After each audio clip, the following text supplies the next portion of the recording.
టాలీవుడ్ లో అరుంధతి, బాహుబలి, భాగమతి హిట్లు ఇచ్చిన అనుష్క శెట్టి తాజాగా ఘాటీతో పలకరించారు. క్రిష్ జాగర్లమూడి డైరెక్షన్లో తెరకెక్కిన ఈ చిత్రం భారీ అంచనాల మధ్య సెప్టెంబర్ మొదటి వారం విడుదలైనప్పటికీ బాక్సాఫీస్ దగ్గర నిరాశపరిచింది. ఆంధ్ర, ఒడిశా సరిహద్దు గంజాయి మాఫియా కథాంశంతో తెరకెక్కిన ఈ సినిమా మొదటి రోజు ఓ మోస్తారుగా ఆడినా ఆ తర్వాత నుంచే నెగిటివ్ టాక్ వలన అడ్రస్ లేకుండా పోయింది. వారం రోజుల్లోనే థియేటర్స్ నుంచి ఆ సినిమాని తీసేశారు. విక్రమ్ ప్రభు ప్రధాన పాత్రలో నటించిన ఈ చిత్రంలో అనుష్క శీలవతి పాత్రలో ఆకట్టుకునే ప్రయత్నం చేసిన కథలోని లోపాలు, స్లో నరేషన్ సినిమాకి మైనస్ అయ్యాయి.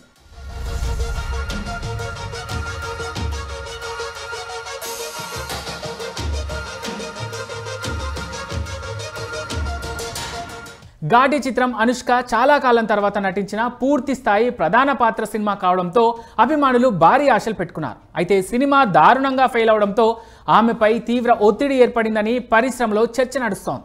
మరీ ముఖ్యంగా చిత్ర ప్రమోషన్లకు అనుష్క దూరంగా ఉండటంపై అప్పుడే సందేహాలు మొదలయ్యాయి. సినిమా విడుదలైన వారం రోజులకి అనుష్క తన ఫేస్బుక్లో ఒక భావోద్వేగ పోస్ట్ పెట్టారు.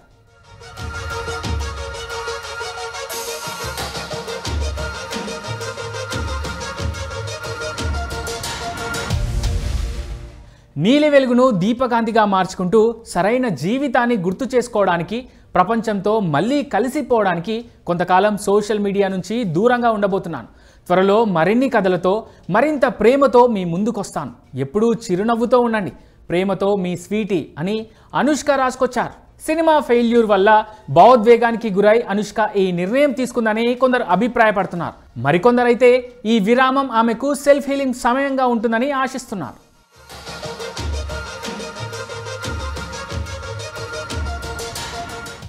అనుష్క పోస్ట్లో త్వరలో మరిన్ని కథలతో మీ ముందుకు వస్తాను అన్న వ్యాఖ్యలు ఆమె మరోసారి శక్తివంతమైన పాత్రలతో రానుందనే సంకేతాలు ఇస్తున్నాయి. గతంలో లావుగా మారి తన ఫిజిక్ కారణంగా విమర్శలు ఎదుర్కొన్న అనుష్క ఇప్పుడు తన ఫిట్నెస్ కెరీర్పై మరింత దృష్టి పెట్టబోతున్నట్టుగా ఫ్యాన్స్ ఆశిస్తున్నారు.